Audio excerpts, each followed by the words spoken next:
There's something almost dreamlike about the passage of centuries, the way time folds in on itself, the way names and faces that once ruled the fate of millions now rest quietly in the pages of history. Tonight, we will drift through that quiet, not as hurried scholars or restless tourists, but as slow, thoughtful travelers through the corridors of Britain's royal past. In the soft glow of candlelight, imagine it now, a great oak table covered in old maps and ink-stained parchment. Somewhere in the shadows, a clock ticks, its pendulum swinging as it has for generations. Outside, the night is still, except for the gentle whisper of wind against the stone walls of an ancient castle. This is the world we'll step into together. 5 monarchs, 5 lives woven across centuries, each marked by ambition, love, war, and moments of breathtaking change.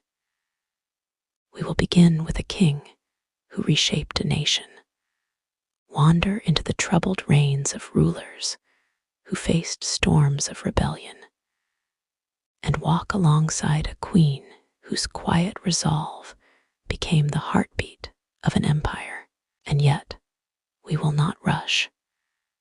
We will let each chapter of their lives unfold like a slow-turning page, giving space for the past to speak in its own voice.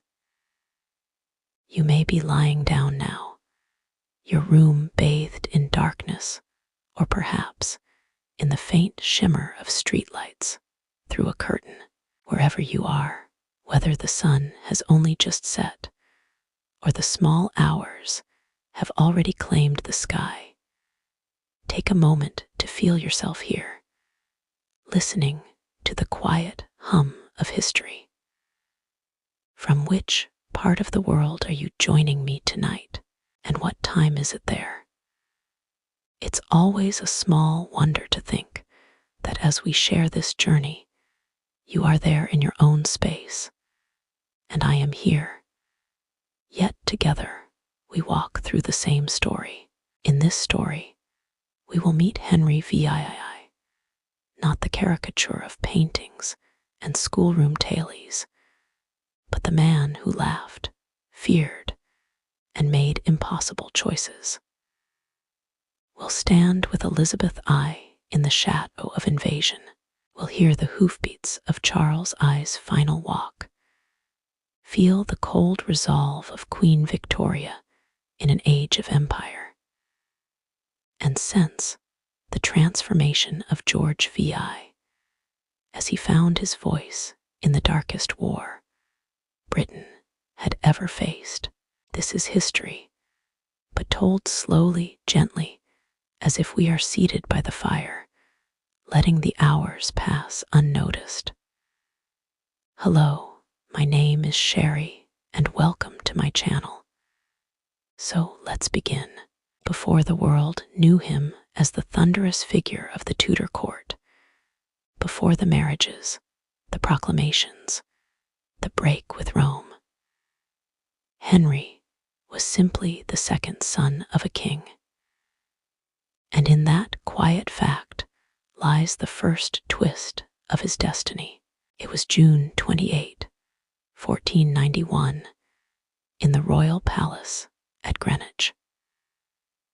The river Thames slid by outside, carrying merchant vessels and fishing boats past the freshly built halls of the Tudor dynasty.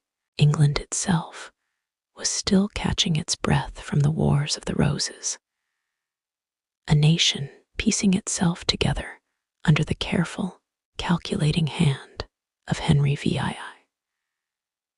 And into this fragile calm was born a boy with golden hair and bright, watchful eyes, Prince Henry. From his earliest days, Henry's world was one of ceremony and control. His father, the king, was not a man of warmth. He was a man who weighed every gesture for its political value. Henry, being the second son, was not destined for the throne. That burden and the training for it fell upon his elder brother, Arthur. Henry's role was different. He was to be the churchman of the family, the boy who would one day wear robes of crimson, not a crown of gold. This unexpected freedom shaped his youth in ways history rarely remembers. While Arthur endured the rigid discipline of heirship, Henry's life was a little looser, a little brighter. He rode horses with a reckless confidence, hunted in the royal forests, and excelled in physical sports. Tutors schooled him in Latin, theology, and the classics, and he showed a natural intelligence. He had a fine singing voice and could play several instruments, the lute, the harp, and the organ among them. Those who knew him in those years spoke of charm and an almost magnetic presence.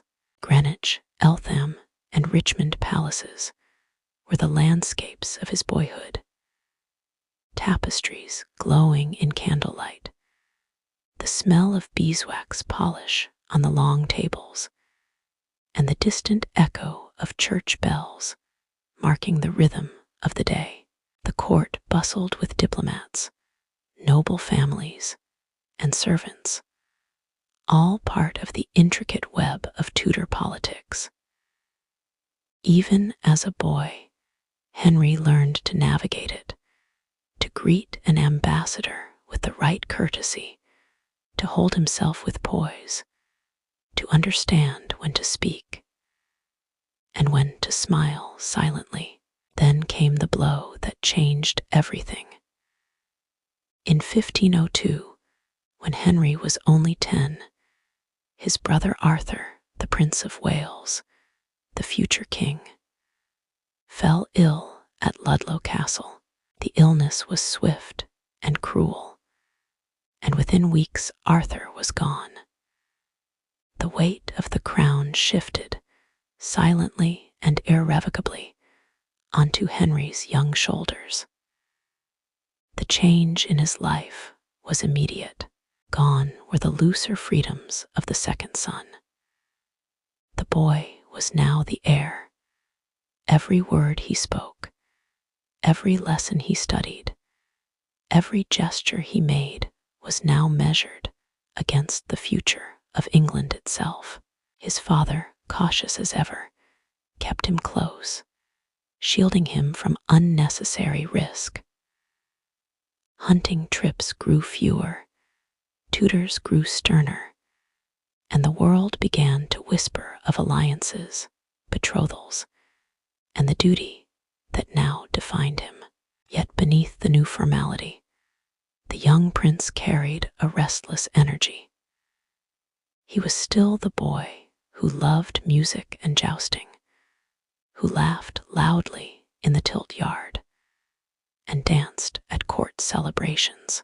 But he had also begun to taste the weight of expectation, the knowledge that one day all eyes would turn to him in times of triumph and in times of trouble. The crown was still years away, but already it cast its shadow, and in that shadow, the boy who would be Henry VIII began to imagine the kind of king he might become, not knowing, of course, how much the world would change under his reign, or how his name would echo across centuries. For now, though, he was still just a prince, standing on the threshold of history. And on that threshold, the first cracks of ambition had begun to form. In the next part, we will step into the moment when Henry, still young and full of vigor, inherits the throne, and embraces it with a restless energy that will shape the destiny of his kingdom. When Henry VII ascended the throne in April of 1509, he was not yet the figure that looms so large in portraits and legend. He was just 17 years old, tall, broad-shouldered, and radiating the energy of youth. The court, weary of the long, calculating reign of his father, welcomed him like the first warm day after a long winter. The coronation itself was a spectacle of gold, trumpets, and church bells, designed to announce not just a new king, but a new style of rule. Henry was everything his father had not been: open-handed with gifts, eager for tournaments, generous with his smiles. Foreign ambassadors, accustomed to the tight-fisted formality of Henry VII, wrote home in astonishment about the vitality of the new monarch. In those early days, Henry's court became a place of color and movement. The great halls echoed with music and laughter. The tilt yard was alive with the thunder of hooves and the clash of lances. Henry himself excelled in the joust, often riding in gleaming armor, his crest adorned with symbols of Tudor pride. He was a king who delighted in being seen, not hidden away behind paperwork and treasurers, but at the center of every celebration. Yet behind this outward joy, there was an urgency to his actions. Henry was restless. He loved sport, but he also loved glory, and glory in his mind was won on the battlefield and through grand acts of statecraft. He hungered for the kind of fame that would place his name alongside those of Alexander the Great and Henry v. Peace. While comfortable, was too quiet for his taste. One of his first acts was to marry Catherine of Aragon, his brother Arthur's widow. The union was more than a matter of affection, though Henry did seem genuinely drawn to her intelligence and dignity. It was also a matter of alliance, tying England more closely to the powerful kingdom of Spain. Catherine, wise in court politics, recognized in Henry a man eager to prove himself, and she played her role as queen with grace.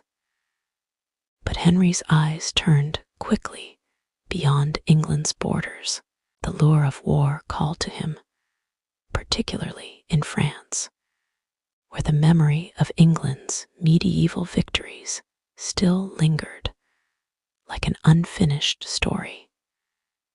He saw himself as the rightful heir to that martial tradition, and so, barely 2 years into his reign, he prepared to lead England into battle. These were the years when Henry seemed unstoppable, riding into the lists with a grin, dancing until midnight, presiding over feasts that lasted for days. His court poets praised him, his nobles rallied to his side, and the people saw in him a living embodiment of the chivalric ideal. But restlessness has a way of pulling a man in too many directions.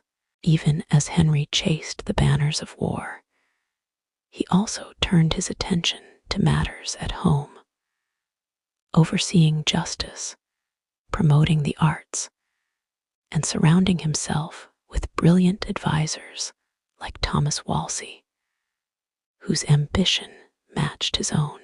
Together, they began to reshape the machinery of government, tightening its efficiency while giving Henry the resources to pursue his dreams abroad.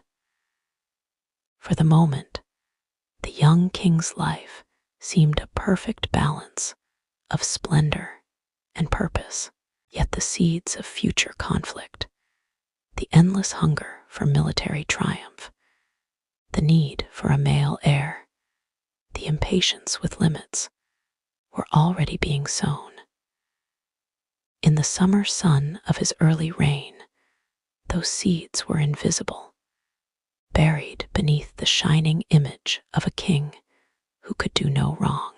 But the seasons would turn, as they always do, and when they did, Henry would find that even the most vibrant glory casts long and complicated shadows. Next, we will step into the chapter of Henry's life where personal desire and political necessity collide. The chapter written not in battles, but in the quiet, intimate storms of marriage and succession.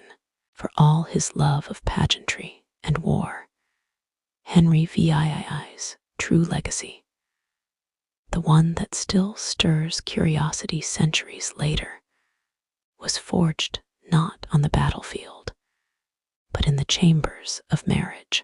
The story of his 6 queens is so often told in quick rhymes and schoolroom shorthand, yet lived in the slow, grinding tension of years, each union shaping the kingdom as much as the king. At the heart of it all was a single, unyielding need: an heir, a son who would inherit the Tudor crown and secure the dynasty Henry's father had fought so carefully to establish. In an age when dynasties could be swept away in a single succession crisis, the absence of a male heir was a shadow that lengthened with each passing year. His first queen, Catherine of Aragon, entered his life as both a bride and a bridge between nations. She was the daughter of Ferdinand and Isabella of Spain, the same monarchs who had sent Columbus westward, and she carried herself with a composure that matched her royal blood. At first, their marriage seemed steady. Catherine bore Henry a daughter, Mary, but no surviving sons. Each loss, each tiny life that never reached the cradle, was a private wound that deepened Henry's fear for the future. By the late 1520s, that fear had become obsession, and into that space stepped Anne Boleyn. She was unlike the demure ladies of the court, sharp-tongued, ambitious, and unwilling to be merely another royal mistress. Anne's refusal lit a fire in Henry, and soon his desire for her fused with his growing conviction that his marriage to Catherine was cursed in the eyes of God. The solution in Henry's mind was simple: annul the marriage. But Rome thought otherwise. The Pope's refusal, influenced by political pressures from Catherine's powerful family in Spain, turned a private matter into a storm that would tear England from the Catholic Church entirely. Anne became queen, crowned with the highest honors, and bore Henry another daughter, Elizabeth. Still no son. Her charm could not survive the weight of Henry's disappointment, and within 3 years she faced the scaffold, accused of treason, adultery, and charges whispered more than proved. Jane Seymour followed, gentle, quiet, the opposite of Anne in every way. She gave Henry his longed-for son, Edward, but died just days later. Henry mourned her sincerely, perhaps more than any other wife, yet politics demanded more unions. Anne of Cleves, a diplomatic match gone cold before it began. Catherine Howard, a youthful bride whose infidelity ended in execution.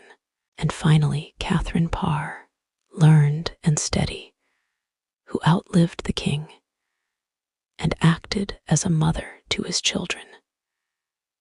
Each marriage left its trace on Henry's heart, on his court, and on the realm itself. The break with Rome, the rise of Protestant influence, the shifting tides of alliances, all flowed from the ripples of these personal storms. By the end, the young man who had once danced and jousted had become a heavier, more brooding figure. His knees ached, his temper flared quickly, and the laughter of his youth was rare. Yet the crown had never wavered from his head, and the Tudor line, though fragile, had been secured. The story of Henry VII is often told as a series of wives.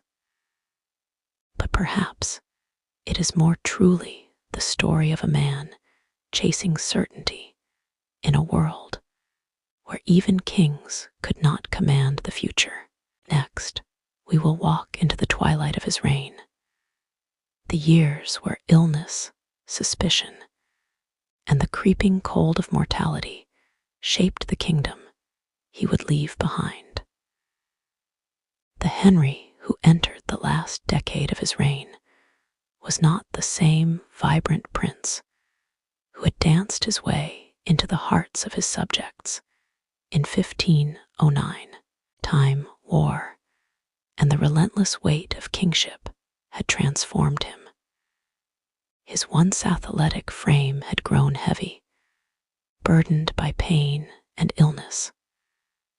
The leg wound he had sustained in a jousting accident years earlier never truly healed, and it left him with chronic ulcers that festered and refused to close. What had been a steady, confident stride became a slow, deliberate gait, often aided by others. Yet, despite the growing frailty of his body, his will, that fierce, unyielding force, remained. The courtiers who served him in those years spoke of a man who could still charm and terrify within the same conversation. Age had not dulled his hunger for control. If anything, it sharpened it. The more his body betrayed him, the more determined he seemed to hold the reins of power tightly in his grasp. The political landscape of England in these years was one of constant maneuvering.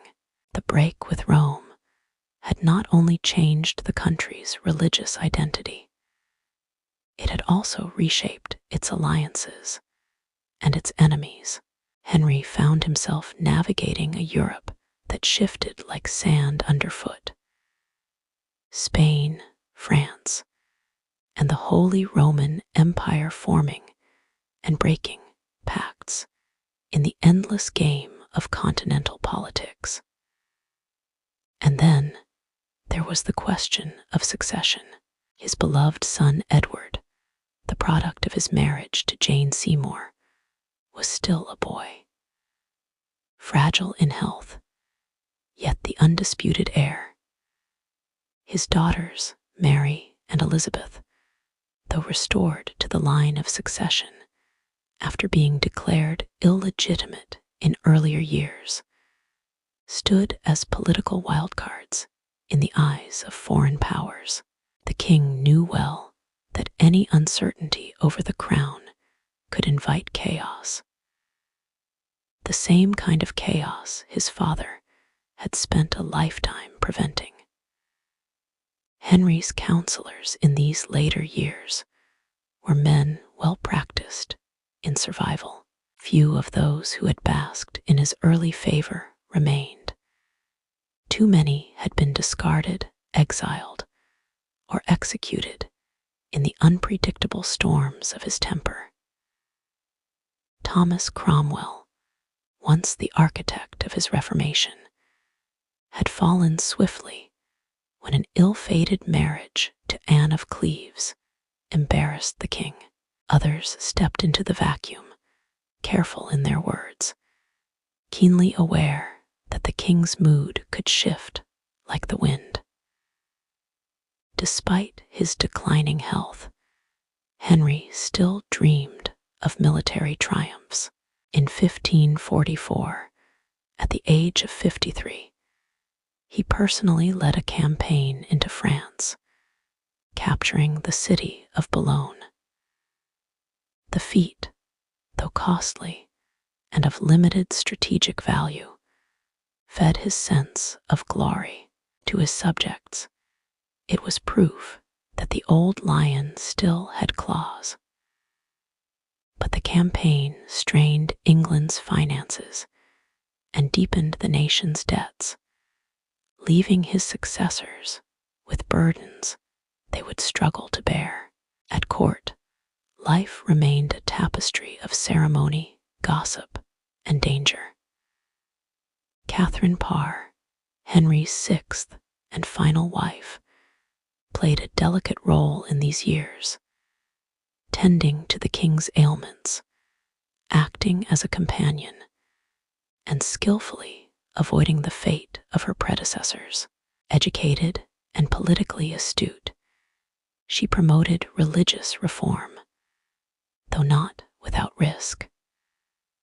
More than once, her Protestant leanings brought her under suspicion from conservative factions at court. One poorly timed theological debate with the king nearly led to her arrest, but her quick wit and perhaps her honest affection for Henry smoothed the crisis. The king's relationship with his children in these final years was complex. Mary, reconciled to her father after years of estrangement, remained dutiful if cautious. Elizabeth, sharp and watchful, charmed him with her wit and intelligence. Young Edward was the focus of his hope, though his delicate health was a constant reminder that the future was never certain. By the mid-1540s, Henry's health declined more rapidly. The leg ulcers worsened, often leaving him in agony. Courtiers remarked on the smell that sometimes preceded his arrival, the bitter, unmistakable scent of infection. His temper, always volatile, became more unpredictable. Yet, even as pain and age wore him down, he insisted on maintaining the image of kingship. Public appearances were staged carefully, the king robed in splendor, his face set in the commanding expression that had once come so easily. In private, there were moments of reflection. Those who knew him best said that in quieter hours, he could grow thoughtful, speaking of his reign, of the choices that had brought England to its current place. Whether these reflections brought regret or only self-justification, no one could say with certainty. Henry was not a man to bare his soul, even in old age. In January of 1547, the king's condition worsened to the point where even his most loyal attendants could not ignore the truth. The end was near. Yet, under the laws of the time, no one dared speak of the king's death while he still breathed. To do so was treason. The royal physicians offered their care, but medicine could not undo decades of strain on his body.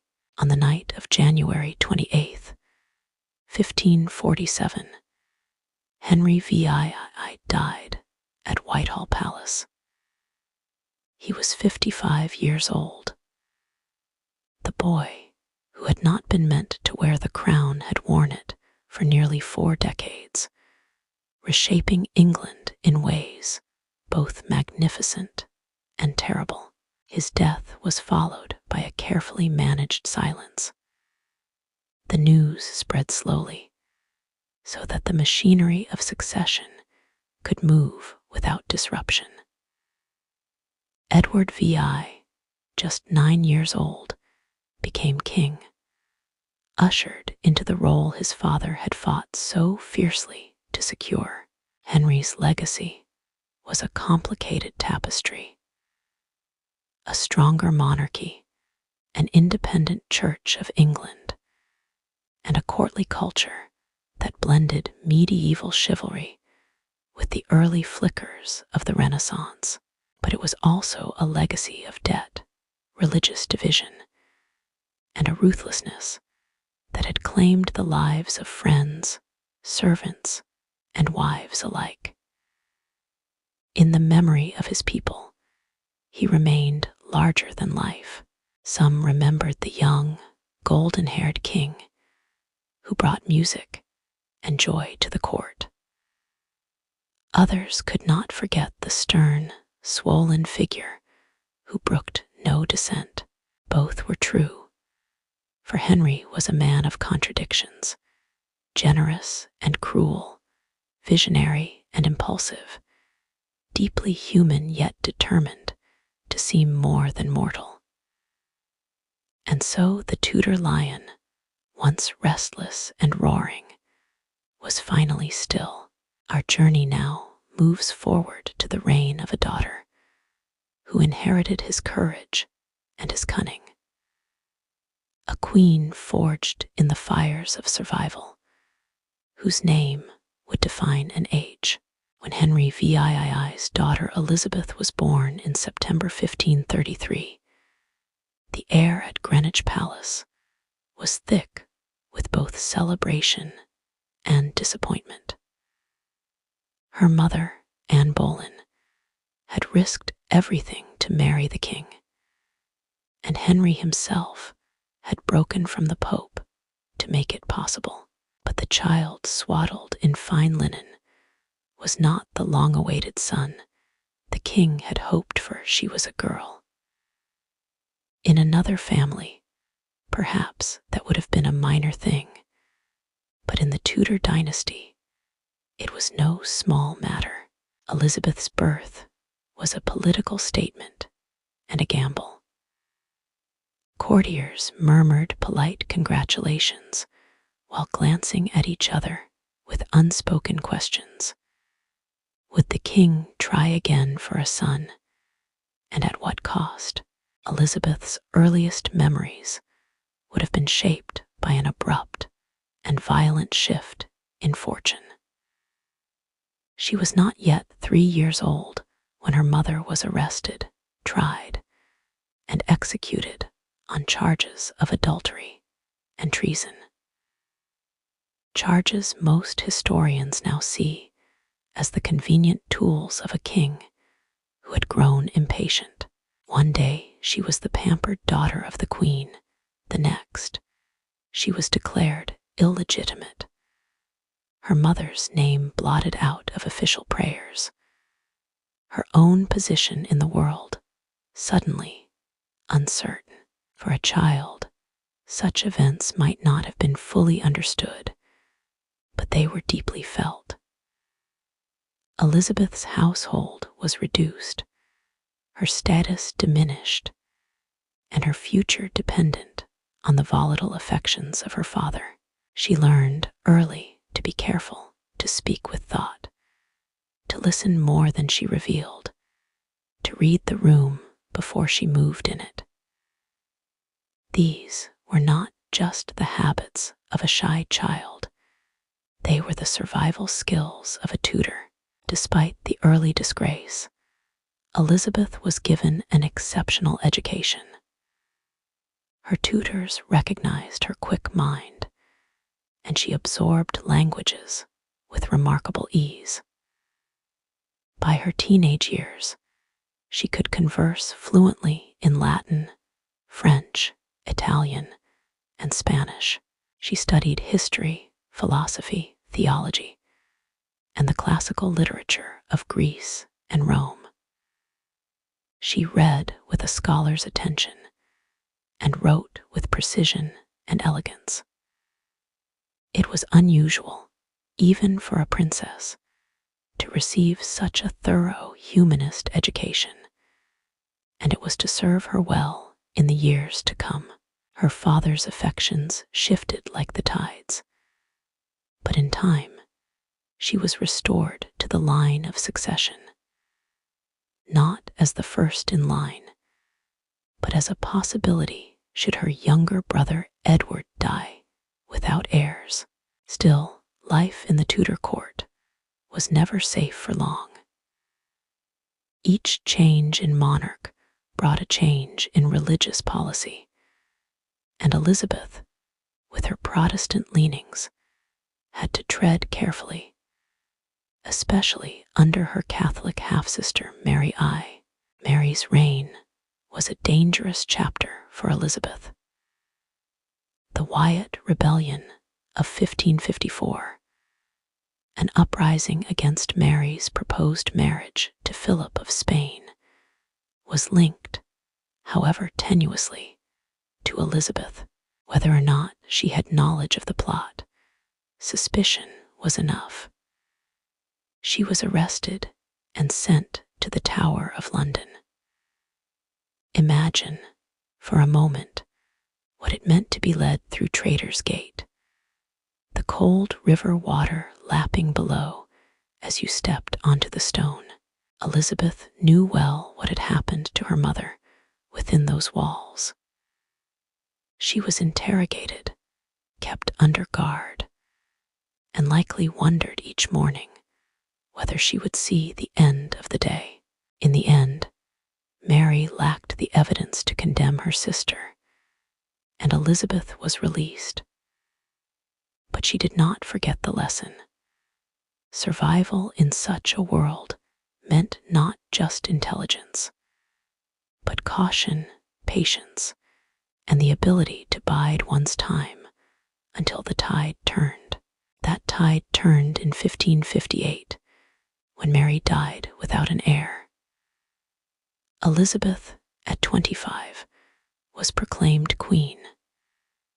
The announcement was met with a swell of public hope. The young queen was seen as a fresh start after years of religious turmoil and political uncertainty. She entered London in a procession of gold and crimson, greeted by cheers, music, and elaborate displays prepared by the city's guilds. But beneath the celebration lay the reality. England was still a kingdom in a precarious state. The treasury was strained, the realm divided along religious lines, and powerful neighbors, France and Spain, watched with interest, measuring the new queen's strength.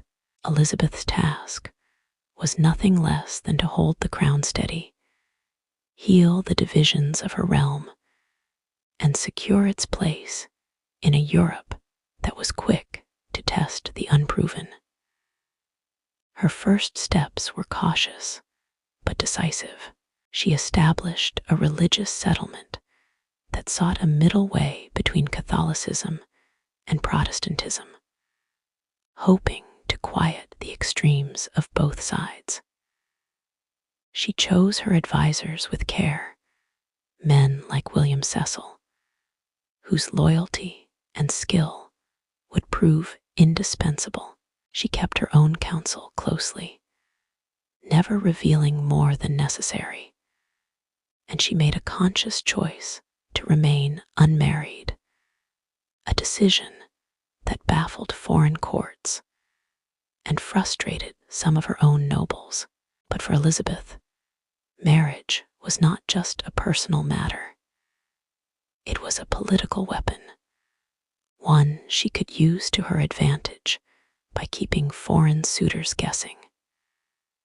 She understood, perhaps better than any ruler of her time, the value of controlling her own image. In portraits, she was shown not merely as a woman, but as a symbol, the Virgin Queen, married to her kingdom, her beauty and power intertwined with the fate of England itself. These early years of her reign were not without threat. Plots, both real and imagined, whispered through the corridors of court.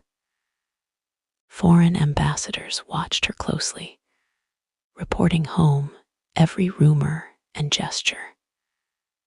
And yet, Elizabeth stood firm, steering her kingdom through the dangerous waters of diplomacy with a steady hand.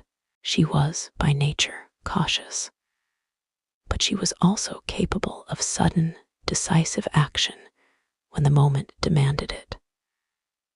Her education, her understanding of human nature, and her personal resilience made her a queen unlike any other of her age.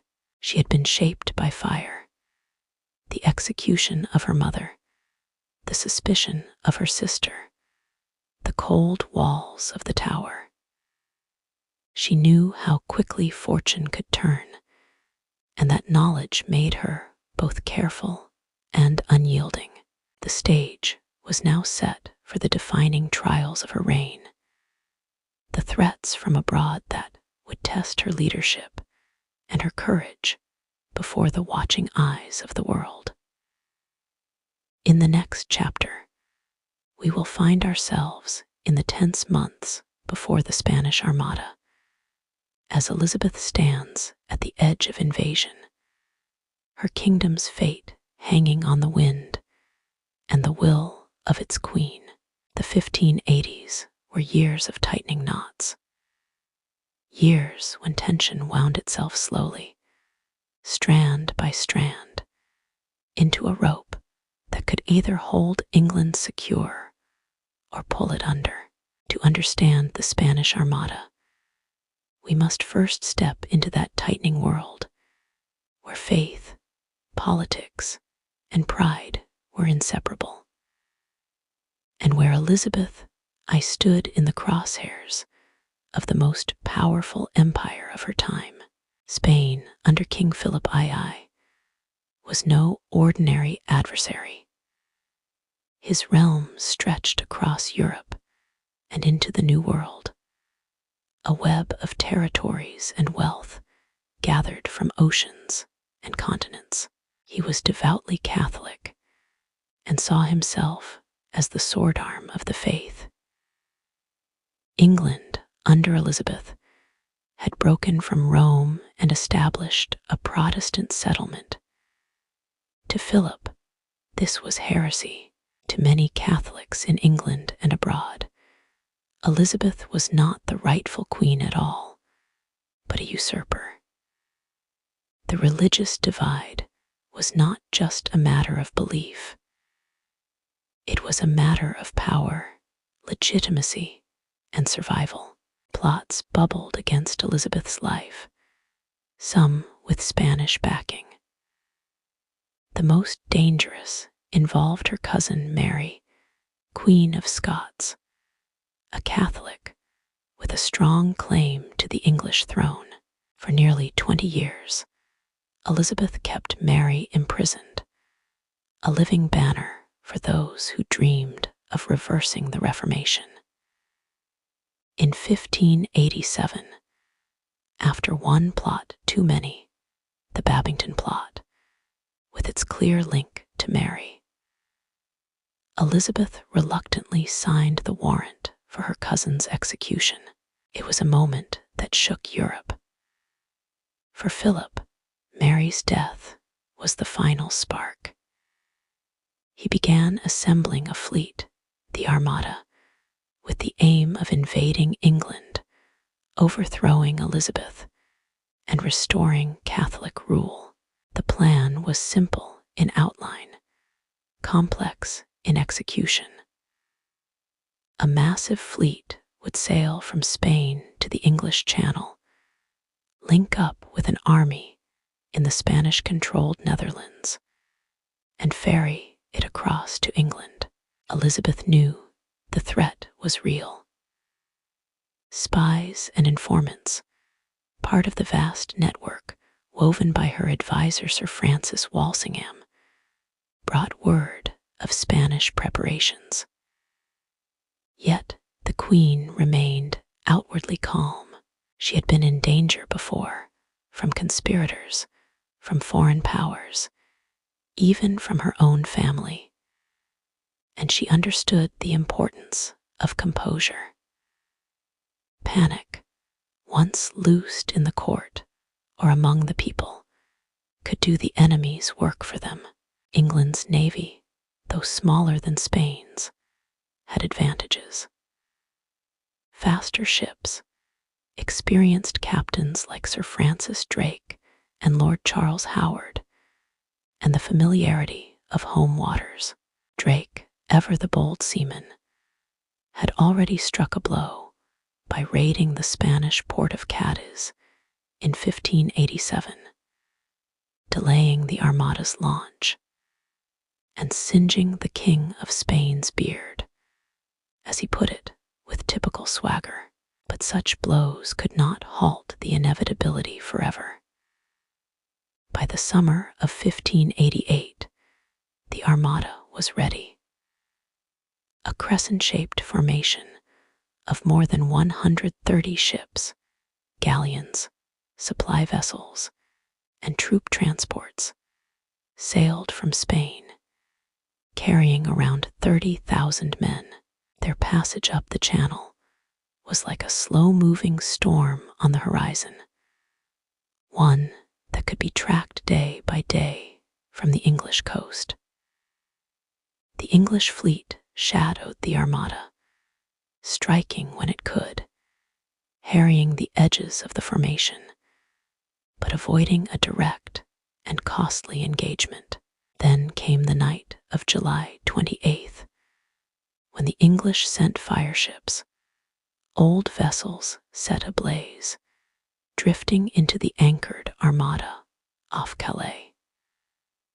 The panic this caused broke the Spaniards' tight formation, scattering them into open water.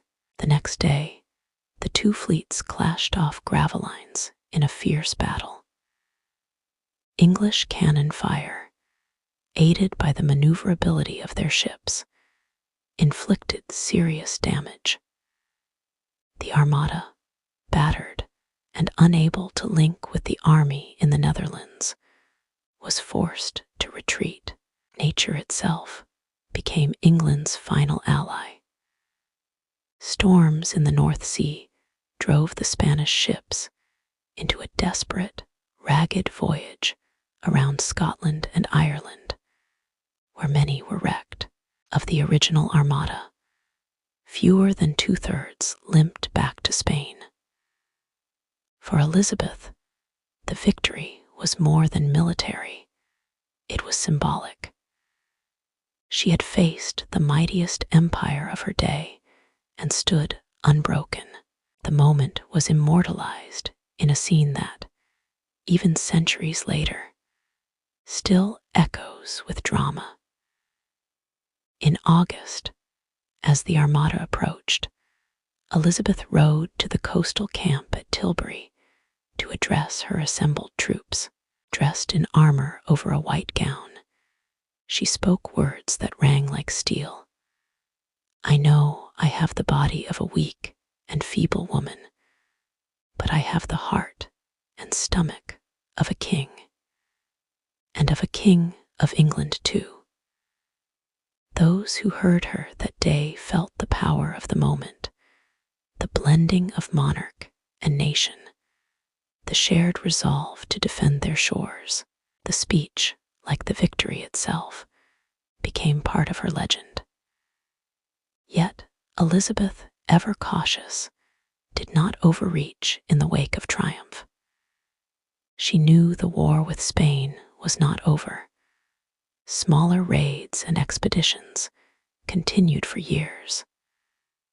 But the Armada had removed the immediate threat of invasion. More importantly, it had bolstered her standing both at home and abroad. England's navy was now a force to be reckoned with, and the Queen herself had become a symbol of national resilience. In the quiet after the storm, Elizabeth continued to weave her careful web of diplomacy. She balanced alliances, kept foreign suitors guessing, and maintained her authority in a court where ambition never slept. But the Armada had shown her people, and perhaps reminded herself that she was not merely a survivor of palace intrigues, but a leader capable of meeting the greatest challenges head-on. Still, even the brightest victories cast shadows. War was costly, and the strain on the treasury was real. The religious divide within England did not vanish overnight, and the tensions that had led to the Armada continued to simmer. Elizabeth's reign would see further challenges, though none quite as dramatic as that summer when sails filled the Channel and England's fate turned on wind, weather, and will. In the next chapter, we will step away from the roar of cannon and the salt-stung air, and into the quieter, more intimate realm of Elizabeth's court, where the image of the Virgin Queen was crafted, guarded, and lived every day. The victory over the Spanish Armada had fixed Elizabeth in the hearts of her people as a ruler of courage and resolve. But behind the public triumph was a private discipline that never relaxed. In portraits from the years after 1588, we see her in full regalia: white face, crimson lips, glittering jewels, rich fabrics embroidered with symbols of purity and power. Yet the woman beneath the pearls and powdered wigs understood that these images were not mere decoration, they were armor. Elizabeth's reign was a long act of performance, a delicate, deliberate construction of the Virgin Queen. To her subjects, she was Gloriana, the monarch untouched by marriage, wed instead to her kingdom. To foreign powers, she was the shrewd negotiator, dangling the possibility of alliance through matrimony, but never surrendering the independence that was her truest treasure. The mask was necessary because the truth was dangerous. A married queen could find her authority eclipsed by her husband. An unmarried one risked appearing vulnerable, a target for schemes. Elizabeth managed to transform that supposed weakness into her greatest strength. She presented her singleness not as a failing, but as a divine choice, an image reinforced by carefully choreographed court rituals, speeches, and pageantry. Her court itself was a theater, and Elizabeth its central figure. The great hall at Whitehall Palace shimmered with gold and candlelight during feasts. The gardens at Hampton Court bloomed with elaborate designs to impress ambassadors. The Queen's progress through the countryside each summer, a series of visits to noble houses, was both a political and a personal performance. It kept her visible to her people, reminded her nobles of her favor and their expense in hosting her, and allowed her to read the mood of her kingdom firsthand. At court, proximity to the Queen was everything. Courtiers competed for her notice with gifts flattery, and skill in dance or conversation.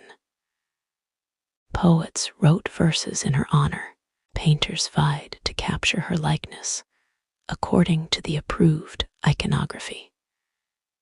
Even her moments of spontaneity were, more often than not, part of a controlled display. She could charm with her wit, but also freeze a man with a single glance if he overstepped. Behind closed doors, the Queen relied on a close circle of advisors and attendants. William Cecil, her principal secretary, and later Lord Burghley, whose steady counsel shaped much of her policy.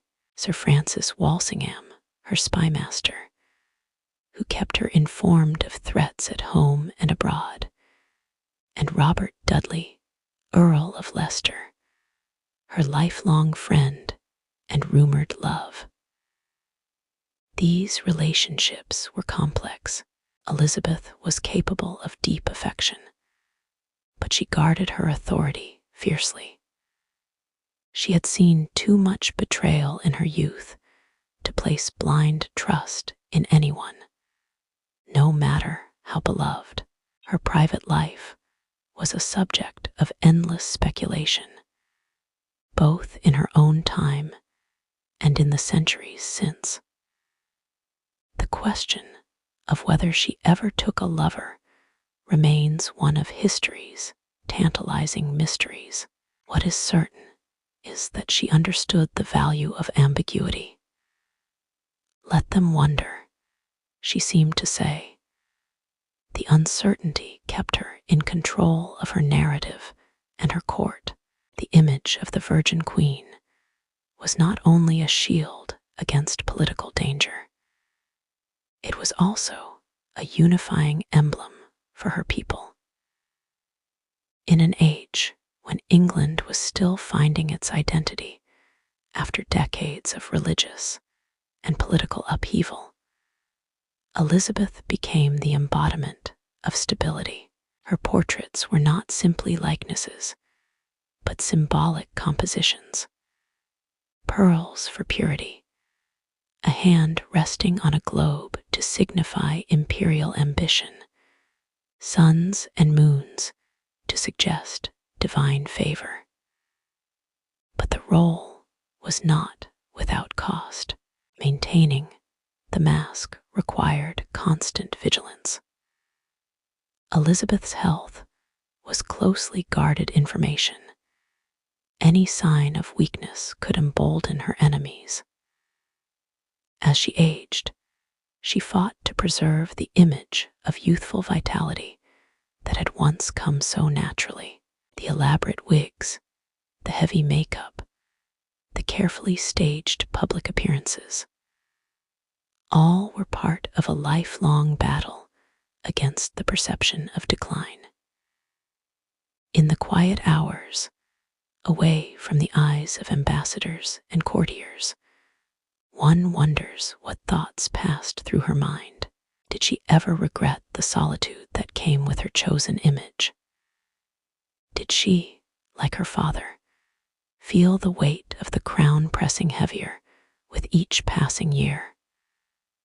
Those who served her closely spoke of a woman capable of laughter, even mischief, but also of sudden and deep melancholy.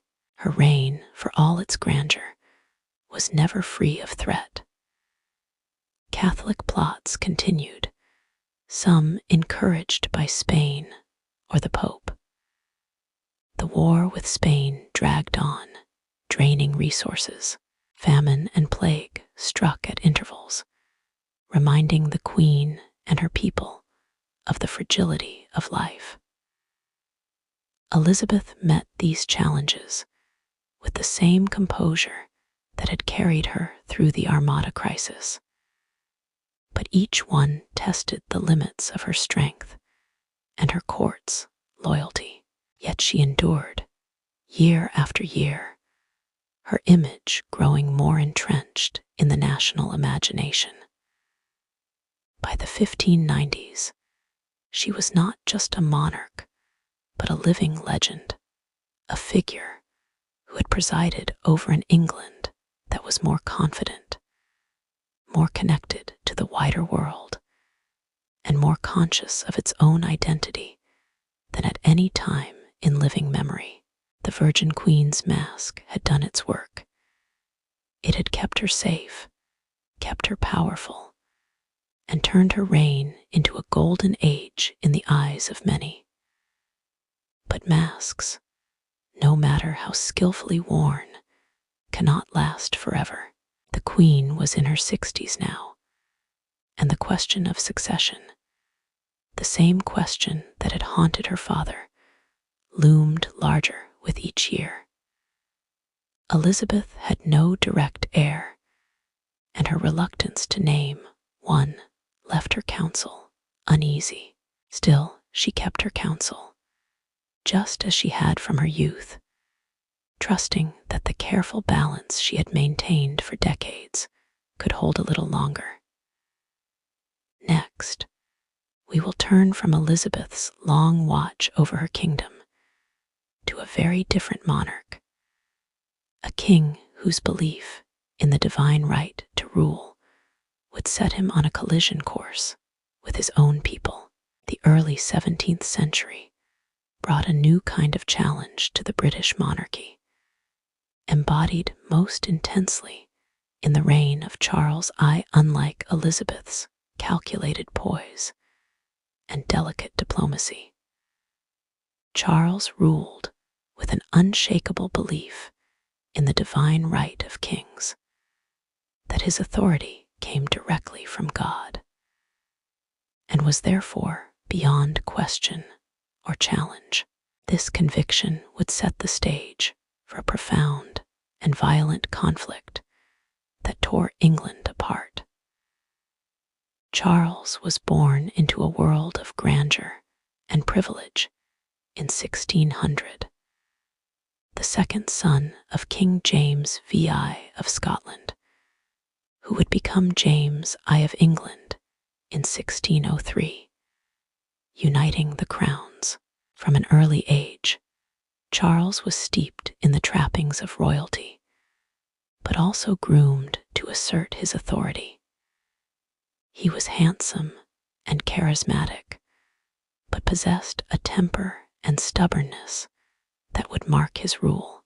Upon ascending the English throne in 1625, Charles inherited not only the crown, but a kingdom fraught with religious tension and political discord. Parliament, which had grown more assertive during Elizabeth's reign, now found itself at odds with a monarch who saw its role as subordinate. Charles's insistence on ruling without Parliament for extended periods, notably during his 11 years' tyranny, fueled widespread resentment.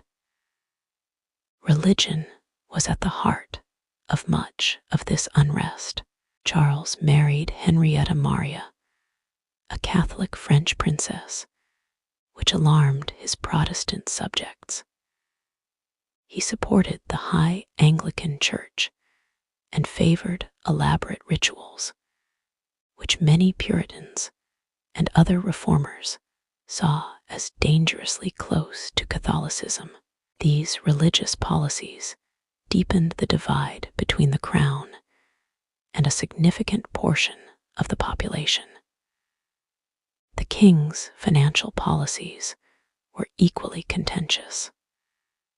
Without Parliament's consent, he levied taxes and fines, often perceived as arbitrary and unjust. The crown's coffers drained by wars, and the king's extravagances. Charles resorted to controversial methods to raise funds, such as the infamous ship money tax, which was met with legal challenges and public outcry. Tensions culminated in 1642, when Charles attempted to arrest 5 members of Parliament, an act viewed as a grave overreach of royal power. This event ignited the English Civil War, pitting royalists loyal to the king against parliamentarians led by figures like Oliver Cromwell. The war was brutal and divisive, shattering families and communities alike. Charles's steadfast belief in his divine right led him to underestimate the determination of his opponents and the shifting tides of public opinion.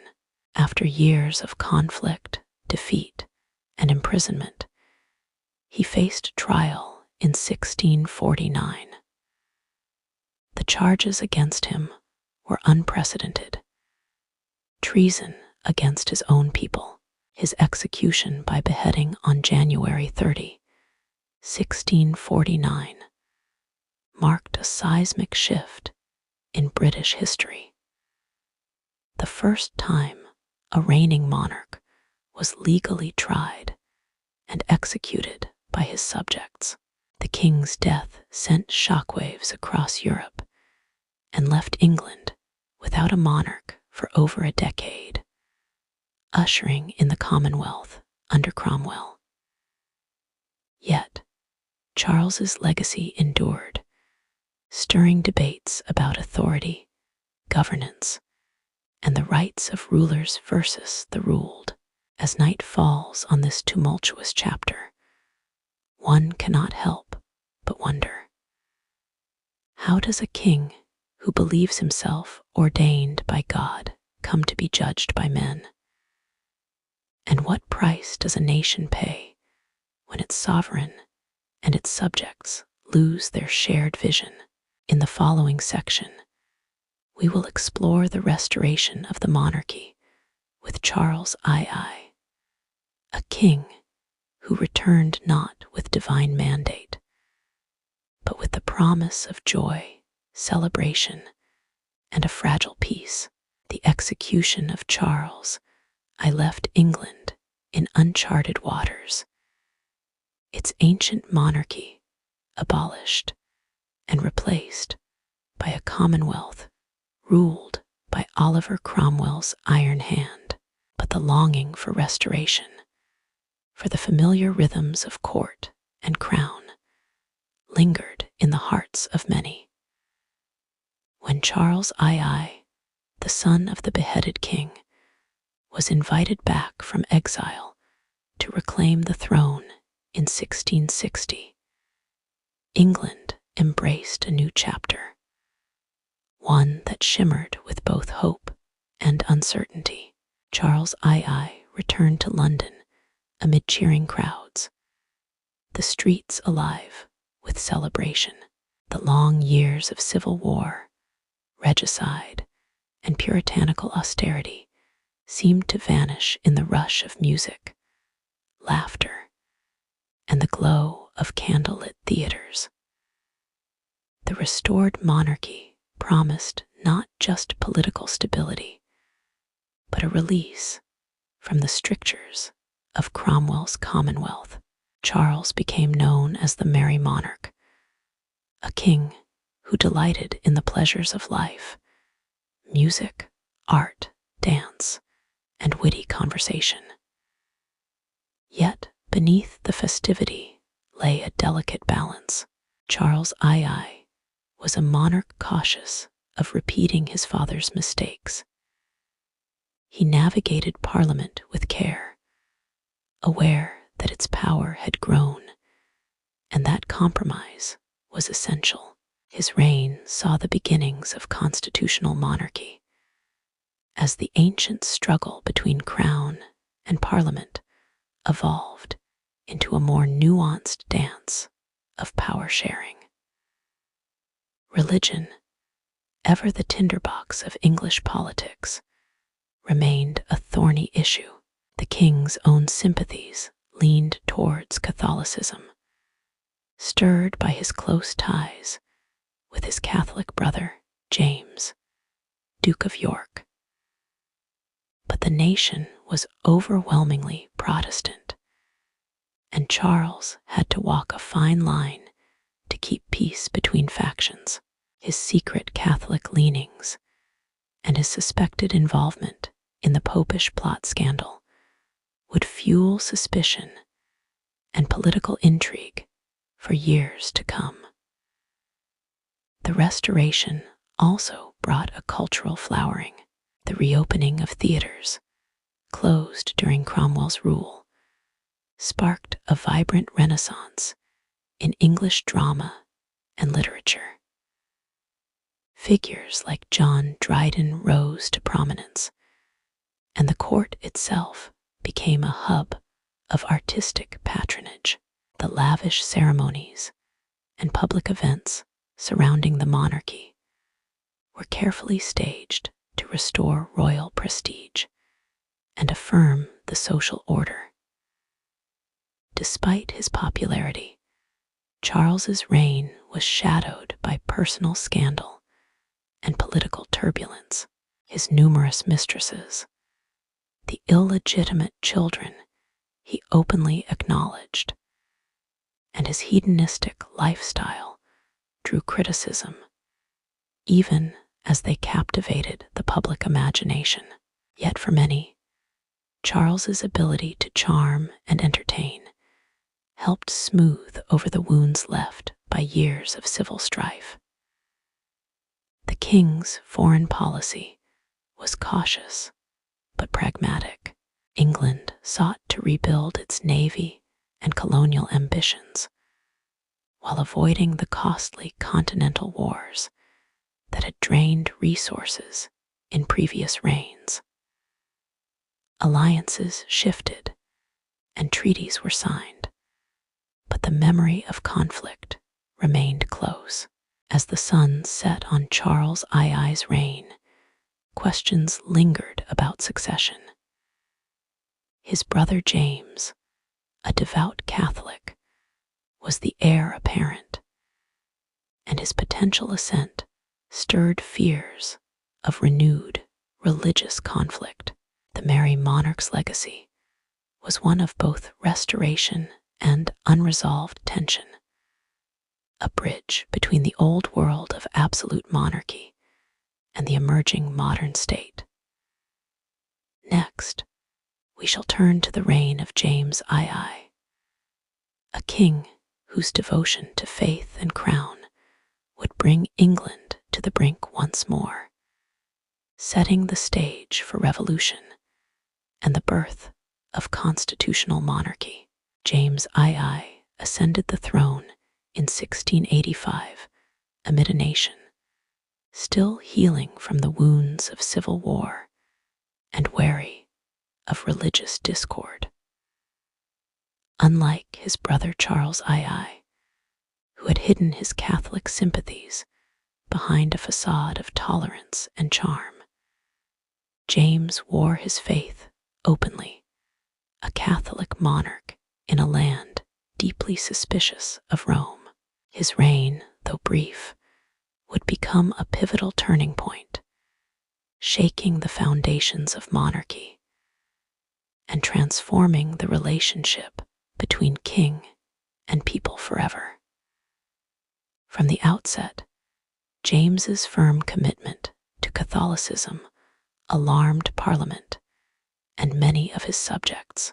He appointed Catholics to high office, suspended laws that barred them from holding public positions, and attempted to grant religious freedom to all, including dissenting Protestants.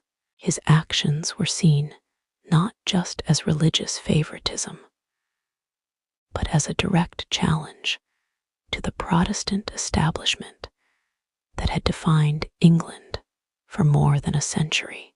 Tensions simmered and erupted when James's wife, Mary of Modena, gave birth to a son in 1688.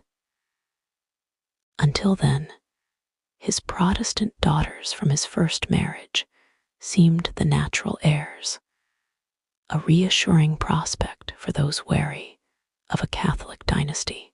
But the birth of a Catholic male heir threatened to extend James's lineage on the throne, raising fears of a permanent Catholic monarchy.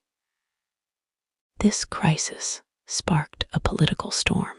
A group of powerful nobles, later called the Immortal Seven, secretly invited James's Protestant son-in-law, William of Orange, to intervene. William was married to James's eldest daughter Mary, a Protestant and a symbol of hope for many English Protestants. The invitation was a declaration. The old ways of unquestioned royal authority were no longer acceptable. In November 1688, William landed with an army in England. The Glorious Revolution, as it would come to be known, unfolded with astonishing swiftness. James's support melted away. His own army deserted him, and many nobles switched allegiance to William. Rather than fight a bloody civil war, James fled to France, seeking refuge with his cousin, King Louis XIV. William and Mary were crowned joint monarchs, but their ascent came with strings attached. Parliament demanded and secured new limits on royal power, codified in the Bill of Rights in 1689. This document laid the groundwork for constitutional monarchy, affirming parliamentary supremacy, the rule of law, and the rights of citizens. The divine right of kings, so fervently claimed by James, was definitively rejected. For England, the Glorious Revolution marked a peaceful transfer of power, but a profound change in governance. Monarchs would henceforth reign with Parliament's consent, and the idea of an absolute sovereign was consigned to history. Religious tolerance increased, though Catholics and other dissenters still faced restrictions. James II's exile was spent plotting and hoping to reclaim his throne, but his time as king was over.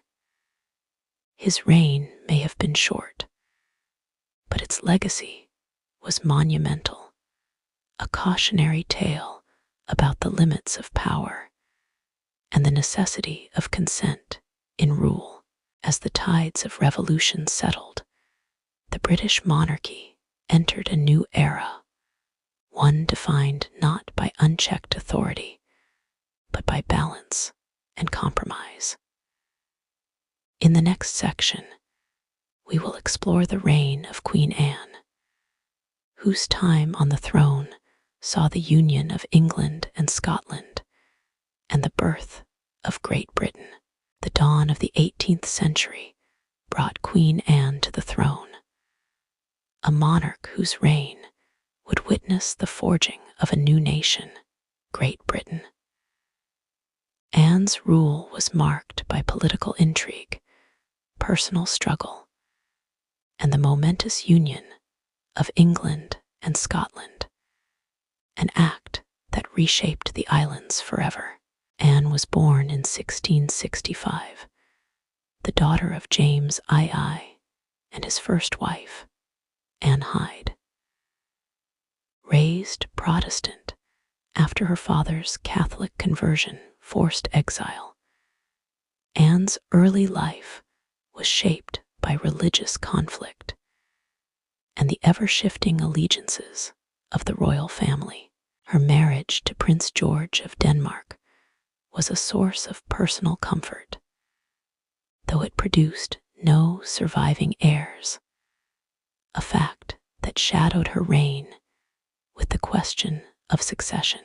Ascending to the throne in 1702, Anne inherited a kingdom still adjusting to the constitutional changes wrought by the Glorious Revolution.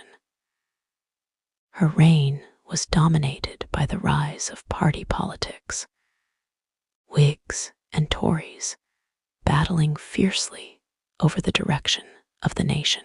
Anne, by nature reserved and deeply religious, was often caught in the middle of these turbulent forces, relying heavily on her closest advisors to navigate the storm.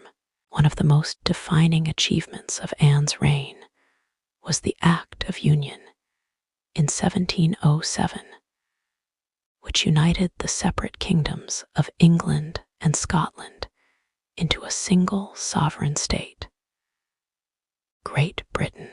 This union was not merely a political merger, but a profound cultural and economic transformation. It promised stability, strength, and a shared future, even as it stirred resistance and resentment in both lands. The union brought together two distinct histories, legal systems, and traditions under one crown. Anne's role was crucial in guiding this delicate process, though it was fraught with compromise and controversy. Scottish hopes and fears intertwined with English ambitions, and the Queen's diplomacy was tested at every turn. Meanwhile, the shadow of the War of the Spanish Succession loomed large over Europe, pulling Britain into a complex web of alliances and battles. Under the leadership of generals like the Duke of Marlborough, British forces fought to curb the expansion of French power, a struggle that shaped the continent's future and Britain's place within it. Anne's personal life, marked by repeated pregnancies and losses, added a poignant layer to her reign. The absence of a surviving heir cast uncertainty on the succession and intensified political tensions. Ultimately, the crown passed to the House of Hanover, a decision that reflected the enduring influence of Parliament and the settled will to maintain Protestant rule. Despite her frailty and private sorrows, Anne's reign was a time of nation building and transition. The monarchy became more symbolic, intertwined with the evolving British identity and the constitutional framework that limited royal power. As twilight falls on Anne's era, the story of the British monarchy is one of transformation. From absolute rulers to constitutional figures, from divided kingdoms to a united Britain, the past echoes in the present, and the future awaits with new challenges. Next, we will journey to the reign of Queen Victoria, whose long and iconic rule would define an empire and an age. The 19th century dawned with a young queen ascending the throne, a woman whose reign would stretch over 6 decades and come to symbolize an entire era of British history.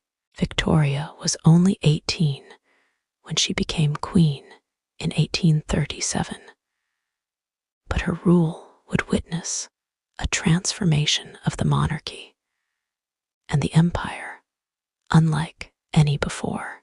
Victoria's youth was marked by strict upbringing and a sheltered childhood. Yet, from early on, she displayed a keen intelligence and a resolute character. Her accession to the throne came at a time when Britain was in the throes of the Industrial Revolution. Cities swelling with factories, innovations reshaping daily life, and social changes stirring new hopes and anxieties. Unlike many of her predecessors, Victoria saw her role as both a symbol and a moral compass for the nation. She embraced her duties with seriousness, presenting herself as a figure of stability amid rapid change. Her marriage to Prince Albert was deeply influential. Their partnership blended personal affection with political collaboration, as Albert became a trusted advisor and patron of arts and sciences. The Victorian age was a time of contradictions. The empire expanded dramatically, stretching across continents and bringing wealth and power, but also conflict and complexity. Britain's global reach touched millions, and the Queen's image became synonymous with imperial strength. At home, the monarchy's relationship with Parliament and the public evolved further. Victoria was a popular figure, embodying ideals of family, duty, and modesty, even as the political power of the crown diminished.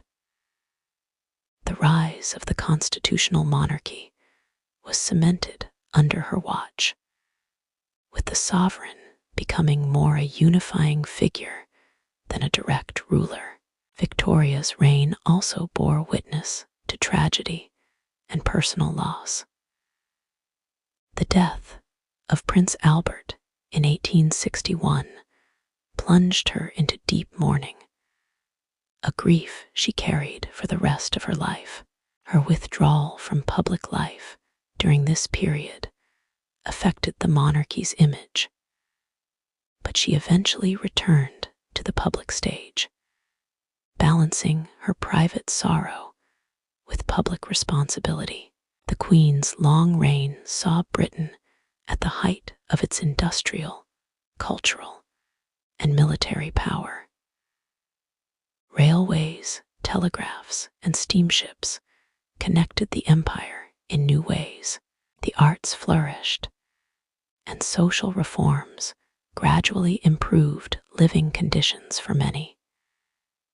Yet, beneath the surface, social tensions and political movements for change simmered.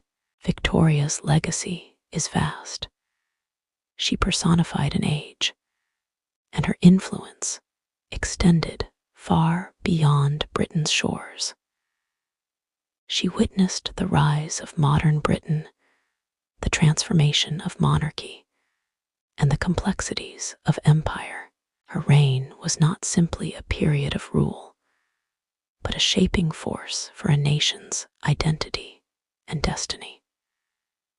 As evening falls on the Victorian era, we prepare to close our journey with the contemporary reign of Queen Elizabeth II, a monarch whose steady presence spanned a century of unprecedented change. As the 20th century unfurled its dramatic chapters, wars, technological leaps, social revolutions, one figure stood as a steadfast beacon for Britain and the Commonwealth. Queen Elizabeth II, ascending to the throne in 1952, at the tender age of 25, Elizabeth's reign would stretch over 7 decades, making her the longest-serving British monarch in history. Through it all, her presence offered continuity amid a world that never ceased to change.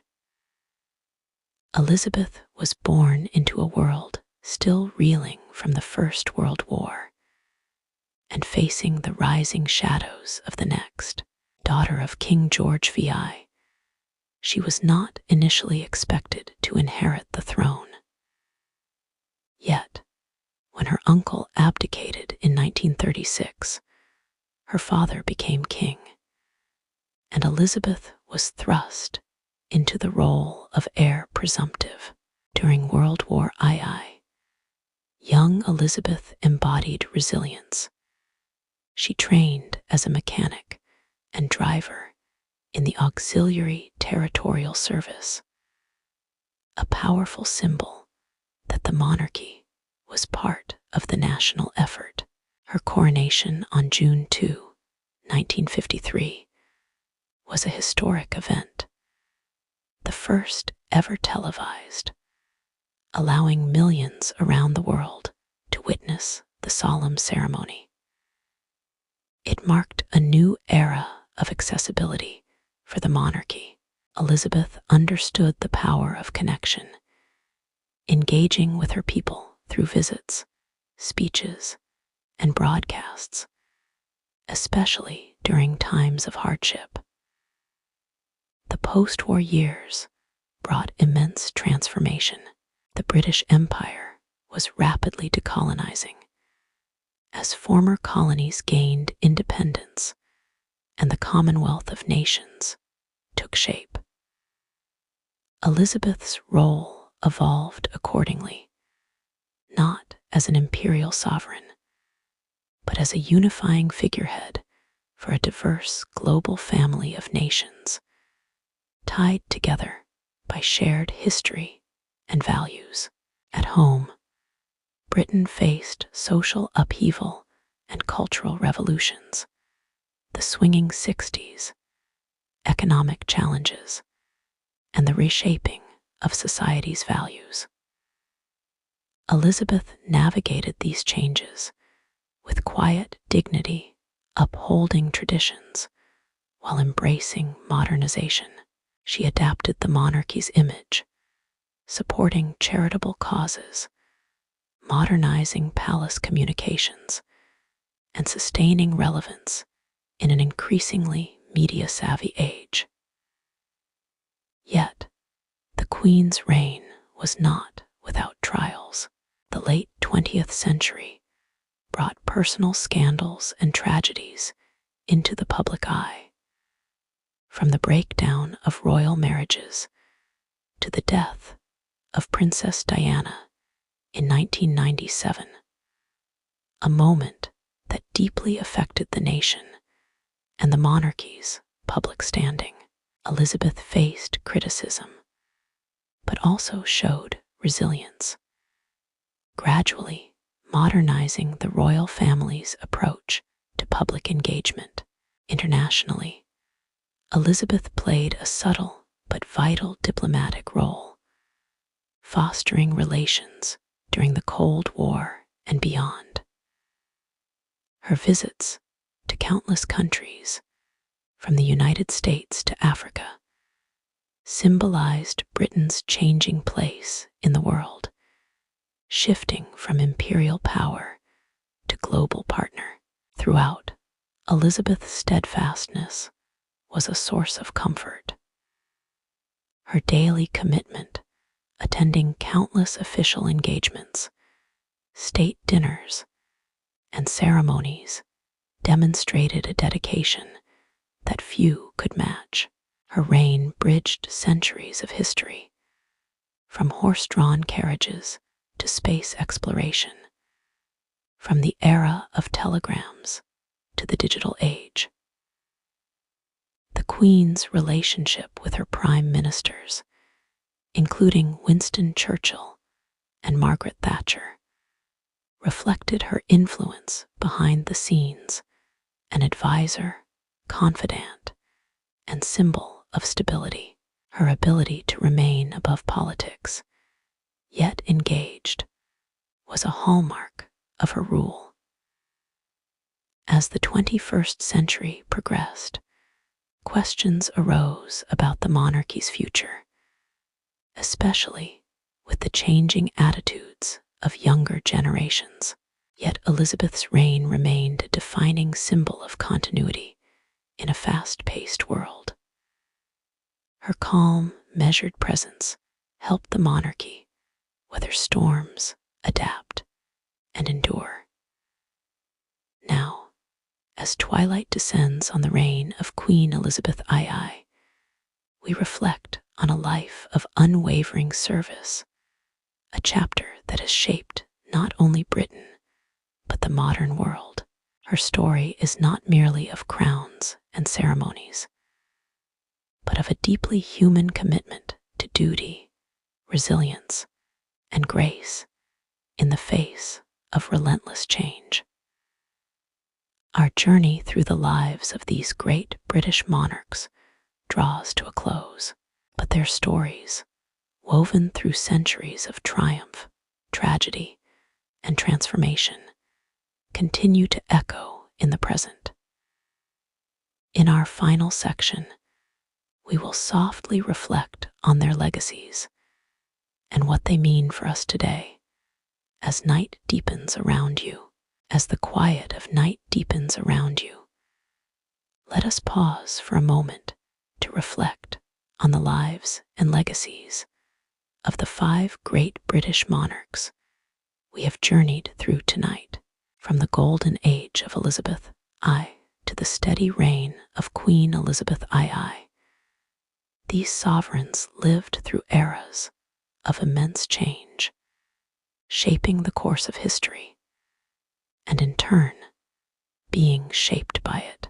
Each monarch carried a crown heavy not only with jewels, but with the weight of responsibility, expectation, and often profound loneliness. Elizabeth I ruled in a world that challenged her right to lead simply because she was a woman.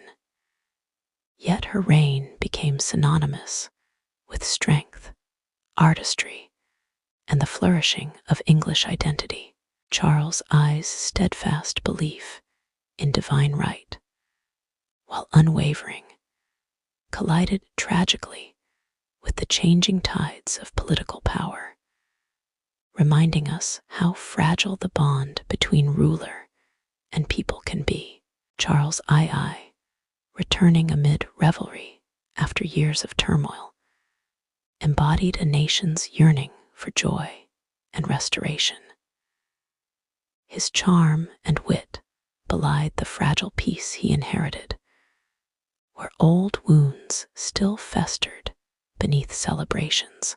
James II's fervent faith led to his downfall, but also to the birth of constitutional monarchy, an enduring legacy that limits power and elevates the voice of the people. Queen Anne's reign wove together kingdoms into a united Great Britain, marking the dawn of a new national identity, even as her own personal trials cast a shadow. And Victoria, with her resolute dignity, carried the monarchy through industrial revolution, empire, and cultural shifts, defining an era of moral and social ideals. Finally, Queen Elizabeth II stands as a figure of unparalleled endurance, guiding the monarchy into the modern age with grace and unwavering dedication. Her story is one of service through a century marked by transformation, reminding us that even the oldest institutions can evolve. What do these monarchs mean for us now?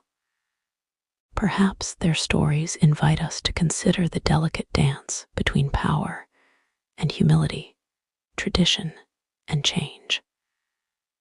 They show us that history is not just a sequence of dates or events, but a living tapestry woven from human hopes, fears, and dreams. As you drift deeper into sleep, imagine the candlelight flickering in the chambers of ancient castles, the soft rustle of silk gowns in royal courts, the hushed whispers of advisors plotting in shadowed rooms. Feel the weight of history resting gently on your mind, a lullaby woven from centuries of stories. And in these stories, find a quiet companionship, a reminder that while time moves forward, the echoes of the past remain with us, soft and steady as the night. Soon we will conclude with a gentle farewell. But for now, rest with these reflections and let the legacies of the monarchs guide your dreams. As the night deepens and the world around you grows still, it is time to gently close the pages of history we have opened together. The lives of these monarchs, so full of grandeur, conflict, triumph, and quiet moments, have whispered across centuries to reach you now. Let their stories lull you into a peaceful rest, carrying you softly into the realm of dreams. Imagine, as you close your eyes, the serene halls of ancient palaces settling into silence. The golden tapestries hang still, the flicker of candlelight fading, and the echoes of courtly music gently drifting away. The mighty thrones stand empty for the night, resting until dawn calls them once again. Each monarch's journey, with its joys and sorrows, reminds us that history is lived by people just like you and me, striving, faltering, growing, and leaving marks that shape the world. There is comfort in this shared human experience, a timeless thread that connects us across the ages. So now, as your breath slows and your muscles relax, allow the weight of these stories to dissolve into the quiet of your room. Feel the calm that comes from knowing the past is held safely, and the future, whatever it may bring, will arrive in its own time. From wherever you are watching this video, be it the gentle hush of early morning, the quiet stillness of midnight, or the peaceful moments before dawn, I thank you for joining me on this journey through history. May your dreams be as rich and vivid as the tales we have shared, and may you awaken refreshed, carrying a little of this calm with you into the new day. Good night, dear listener. Sleep well.